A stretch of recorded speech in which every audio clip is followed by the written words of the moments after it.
এক cup coffee, কিন্তু দাম শুনলে চক্ষু চড়ক গাছ। লাখ টাকার এক কাপ কফি, ভাবছেন কি আছে এতে? আসুন জানি এই অদ্ভুত কফির গল্প। সকালে ঘুম ভাঙার পর রাতে কাজ শেষে অনেকের কাছে কফি কেবল পানীয় নয়, এক আবেগ, এক অভ্যাস। আর এখন কফি সংস্কৃতি তরুণ প্রজন্মের মধ্যে নতুন মাত্রা যোগ করেছে।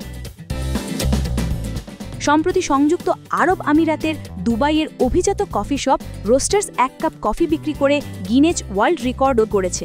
দাম 2500 দিরহাম, যা বাংলাদেশি মুদ্রায় প্রায় 82,893 টাকা। বিশেষ জাপানি কাচের গ্লাসে পরিবেশিত এই কফিতে আছে বিরল পানামানিয়ান গেইশা বিন, সঙ্গে রয়েছে এক টুকরো টিরামিসু এবং গেইশা বিনের তৈরি চকলেট আইসক্রিম। ফুলেলো ও সাইট্রাস ঘ্রাণ, নিখুঁত প্রস্তুতি এবং বিরলতা, সব মিলিয়ে এই কফি হয়ে উঠেছে এক অনন্য অভিজ্ঞতা। রোস্টার্সের সিইও কনস্ট্যান্টিন হারবুজ বলেন, এটি শুধু বিলাসবহুল কফির ইতিহাস নয়, দুবাইয়ের কফি সংস্কৃতিটাও নতুন মাইল ফলক। বিশ্বজুড়ে কফিপ্রেমীরা লাখ টাকার এই কফির স্বাদ নিতে এই অভিজাত কফি শপে ভিড় জমাচ্ছেন। আর 2025 সালের নিলামে পানামার 20 কেজি গেইশা কফির পুরো লট $6,04,000 কিনে রোস্টার্স এক নতুন রেকর্ড স্থাপন করেছে। এক কাপ কফি, লাখ টাকার স্বাদ।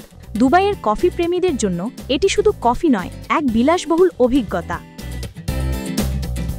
Central desk, ATM news.